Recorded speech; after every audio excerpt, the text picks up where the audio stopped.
जी हाँ दोस्तों, आज के इस वीडियो में हम लोग सोशल साइंस का दोस्तों टॉप 20 ऑब्जेक्टिव क्वेश्चन देखने वाले हैं दोस्तों, जो कि बार-बार आपके बोर्ड एग्जाम में जो ही ऑब्जेक्टिव क्वेश्चन जो कि दोस्तों 5 बार या 10 बार आपके बोर्ड एग्जाम में बार-बार पूछा जाता है, वही ऑब्जेक्टिव क्वेश्चन दोस्तों आज के इस वीडियो में हम लोग देखने वाले हैं। तो आप लोगों को वीडियो में एंड तक बने रहना है एंड जिस चीज़ का आप लोगों को आंसर पता हो उसका आंसर आप लोगों को कमेंट बॉक्स में कमेंट करके भी बताना है। तो चलिए आज के इस वीडियो को स्टार्ट करते हैं। और देखिए आपका सबसे पहला नंबर ऑब्जेक्टिव है कि यूरोप का मरीज किसे कहा जाता है। जल्दी से आप लोग बताइए कि यूरोप का मरीज किसे कहा जाता है। ऑप्शन ए है तुर्की, बी है इटली, सी है इंग्लैंड और डी है फ्रांस। तो इसका राइट आंसर क्या हो जाएगा, जल्दी से आप लोग बताइए। तो इसका जो राइट आंसर हो जाएगा दोस्तों तुर्की हो जाएगा। यानी कि याद रखिएगा कि यूरोप का मरीज किसे कहा जाता है, तो तुर्की को कहा जाता है। एक का right answer option number B हो जाएगा। अगला देखिए आपका है कि लिच्छवी गणतंत्र भारत के किस राज्य में अवस्थित है। लिच्छवी गणतंत्र जो है यह भारत के किस राज्य में अवस्थित है।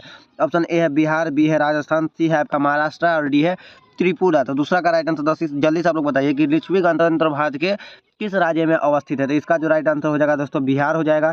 यानी कि इसका राइट आंसर क्या हो जाएगा, ऑप्शन नंबर ए हो जाएगा। अगला है कि भारत में अत्यंत विनाशकारी भूकंप कब आया था। यह भी क्वेश्चन बहुत ही ज़्यादा वीवीआई है कि भारत में अत्यंत विनाशकारी भूकंप कब आया था। ऑप्शन ए है 1934 में, बी है 1948 में, सी है 1967 में और डी है 1990 में। तो जल्दी से बताइए कि भारत में अत्यंत विनाशकारी भूकंप कब आया था। याद रखिएगा कि भारत में अत्यंत विनाशकारी भूकंप आया था 1934 में। यानी कि इसका राइट आंसर हो जाएगा ऑप्शन नंबर ए। इस पर से देखिए आपका नेक्स्ट क्वेश्चन है चौथा नंबर कि निम्न में से कौन विदेशी ब्रांड नहीं है। इनमें से कौन है जो विदेशी ब्रांड नहीं है। देखिए आपका ऑप्शन दिया हुआ है, ऑप्शन ए हुंडई, बी है टोयोटा, सी है फोर्ड और डी है टाटा। तो इसका जो राइट आंसर हो जाएगा इनमें से कौन विदेशी ब्रांड नहीं है। तो याद रखिएगा कि इसका राइट आंसर हो जाएगा टाटा, जो कि आपका ऑप्शन नंबर डी है। तो आप लोगों को जैसा कि पता होगा कि यह जो है हमारे भारत का ही कंपनी है टाटा। तो इसका राइट आंसर ये हो जाएगा, या विदेश का नहीं है। इस पर देखिए आपका अगला है कि सर्वाधिक वर्षा होती है इनमें से कहाँ सबसे अधिक वर्षा होती है। ऑप्शन ए है पूर्णिया में, बी है चेरापूंजी में, सी है कोच्चि में और डी है आपका माउसिनराम में। तो जल्दी से बताइए कि इनमें से कहाँ सबसे अत्यधिक मात्रा में बारिश होती है। तो इसका जो राइट आंसर हो जाएगा दोस्तों माउसिनराम में हो जाएगा। यानी कि ऑप्शन नंबर डी इसका राइट आंसर हो जाएगा। तो याद रखिएगा कि सर्वाधिक वर्षा कहाँ होती है, माउसिनराम में। इस पर से देखिए आपका नेक्स्ट क्वेश्चन है कि भारत में योजना आयोग का गठन कब हुआ था। योजना आयोग का गठन भारत में कब किया गया था। ऑप्शन ए 15 मार्च 1950 को, बी है आपका 15 सितंबर 1905 को, सी है आपका 15 अक्टूबर 1951 को और ऑप्शन नंबर डी है आपका इनमें से कोई नहीं। तो जल्दी से आप लोग बताइए कि इसका राइट आंसर 6 का क्या होने वाला है। तो इसका जो राइट आंसर हो जाएगा दोस्तों 15 मार्च 1950 को इसका राइट आंसर हो जाएगा। तो याद रखिए कि योजना आयोग का गठन कब हुआ था, 15 मार्च 1950 को। और इसी में यदि आपसे पूछे कि चुनाव आयोग, क्या पूछे कि चुनाव आयोग का गठन कब हुआ था, तो आप लोग क्या बताइएगा, जल्दी से आप लोग इसका आंसर आप लोगों को कमेंट ही करके बताना है। ठीक है कि चुनाव आयोग का गठन कब हुआ था, इसका राइट आंसर आप लोगों को कमेंट करके बताना है। यह था आपका कि योजना आयोग का गठन कब हुआ था। तो इसका तो राइट आंसर हुआ है 15 मार्च 1950 को, लेकिन आपको बताना है कि चुनाव आयोग का गठन कब हुआ था। तो इसका आंसर आप लोग कमेंट करके बताइए, ठीक है ना। इस तरह से देखिए आपका नेक्स्ट है 7वां नंबर कि ब्रह्म क्या है कि ब्रह्म समाज की स्थापना किसने की थी। ब्रह्म समाज की स्थापना किसने की थी। ऑप्शन ए है राजा राम मोहन राय, बी है दयानंद सरस्वती, सी है विवेकानंद और डी है रामकृष्ण परमहंस। 7 का जो राइट आंसर हो जाएगा दोस्तों राजा राम मोहन राय। यानी कि इसका right answer option number A हो जाएगा। तो याद रखिएगा कि ब्रह्म समाज का स्थापना किसने किया था, राजा राम मोहन राय। इस पर देखिए आपका नेक्स्ट है कि 16वीं लोकसभा में क्या है कि 16वीं लोकसभा में महिला सदस्यों की संख्या कितनी है। 16वीं जो लोकसभा हुआ था उसमें महिला सदस्यों की संख्या कितना था। ऑप्शन ए है 61, बी है 63, सी है 67 और डी है 65। तो जल्दी से आप लोग बताइए कि इसका राइट आंसर क्या होने वाला है, 8 का।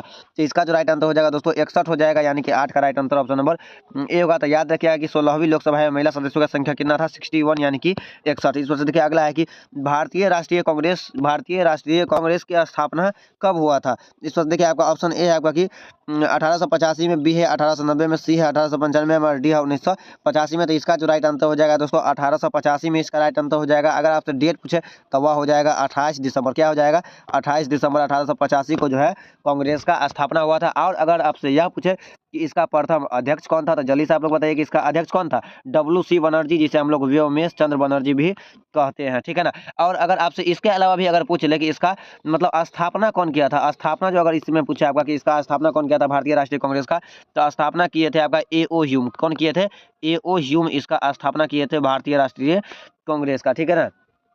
Indian national Congress. तो इसका राइट आंसर 9 का क्या हो जाएगा, ऑप्शन नंबर ए हो जाएगा 1885 में। इस पर से देखिए आपका 10वां नंबर है कि 10वां नंबर है कि हिंदुस्तान, क्या है 10वां नंबर, कि हिंदुस्तान रिव्यू का प्रकाशन किसने आरंभ किया। हिंदुस्तान रिव्यू का प्रकाशन किसने आरंभ किया। ऑप्शन ए है आपका कि रामकृष्ण वर्मा, बी है Shri Krishna Singh, option number C है आपका कि मजहरुल हक, ऑप्शन नंबर डी है सच्चिदानंदन सिन्हा। तो 10 का जो राइट आंसर हो जाएगा दोस्तों सच्चिदानंद सिन्हा, ऑप्शन नंबर डी इसका राइट आंसर हो जाएगा। इस पर से देखिए 11वां नंबर आपका है कि 16वीं लोकसभा का चुनाव किस वर्ष हुआ था। आप लोगों को पता है कि नहीं पता है कि 16वीं लोकसभा का चुनाव किस वर्ष हुआ था। 2012 में या 2013 में या 14 में या 15 में। तो जल्दी से बताइए कि 11वीं लोकसभा 16वीं लोकसभा का चुनाव कब हुआ था। तो जल्दी से आप लोगों को बताना है। तो इसका जो राइट आंसर हो जाएगा दोस्तों ऑप्शन नंबर सी हो जाएगा, यानी कि 2014 में इसका राइट आंसर हो जाएगा। और देखिए आपका नेक्स्ट है कि नरेगा के अंतर्गत ग्रामीण मजदूरों को साल में, क्या है कि नरेगा के अंतर्गत ग्रामीण मजदूरों को साल में कम से कम कितने दिनों के लिए रोजगार देने की व्यवस्था है। ऑप्शन ए 100 दिनों की, बी है 125 दिनों की, सी है 150 दिनों की और डी है आपका कि 200 दिनों की। तो 12 का जो राइट आंसर हो जाएगा दोस्तों 100 दिनों की, यानी कि ऑप्शन नंबर ए इसका राइट आंसर हो जाएगा। तो याद रखिएगा कि नरेगा के अंतर्गत ग्रामीण मजदूरों को साल में कम से कम 100 दिनों का रोजगार दिया जाता है, ठीक है ना। इस पर से देखिए आपका 13वां नंबर है कि इनमें से कौन सा, क्या है कि इनमें से कौन सा लंबा राष्ट्रीय राजमार्ग, नीचे आपको ऑप्शन दिया हुआ है, इसमें से आपको बताना है कि इनमें से कौन सबसे लंबा राष्ट्रीय राजमार्ग है। तो यह भी बहुत ही इजी क्वेश्चन है। देखिए आपका ऑप्शन ए है राजमार्ग संख्या 2, बी है राजमार्ग संख्या 3, सी है राजमार्ग संख्या 5 और डी है राजमार्ग संख्या 7। जल्दी से आप लोग बताइए कि इसका राइट आंसर क्या होने वाला है। तो इसका जो राइट आंसर हो जाएगा राजमार्ग संख्या 7, यानी कि ऑप्शन नंबर डी एक्स का राइट आंसर इसका राइट आंसर हो जाएगा। अगला है कि नेपा नगर प्रसिद्ध है। नेपा नगर किस लिए प्रसिद्ध है। ऑप्शन ए है चीनी के लिए, बी है सीमेंट के लिए, सी है अखबारी कागज के लिए और डी है सूती कपड़ों के लिए। तो 14 का जो राइट आंसर हो जाएगा दोस्तों अखबारी कागज के लिए, यानी कि इसका राइट आंसर क्या हो जाएगा, ऑप्शन नंबर सी इसका राइट आंसर हो जाएगा। इस प्रश्न देखिए अगला है कि पित्तल बनाया जाता है। पित्तल किससे बनाया जाता है, तांबे से या जस्ते से या तांबा और जस्ता दोनों से या तांबा जस्ता और टीन से। तो 15 का जो राइट आंसर हो जाएगा दोस्तों, ये लंबा ऑप्शन देखिए या नहीं मार दीजिएगा, इसका राइट आंसर होगा ऑप्शन नंबर सी, यानी कि तांबा और जस्ता दोनों से जो है पित्तल बनाया जाता है।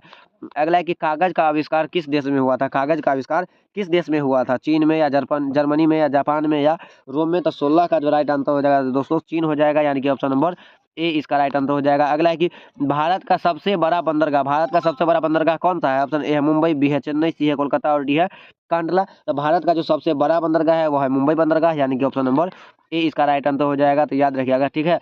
अगला देखिए आपका 18वां नंबर है कि पटना में गोलघर किस उद्देश्य से बनाया गया था। पटना में जो गोलघर है वह किस उद्देश्य के लिए बनाया गया था, किस लिए।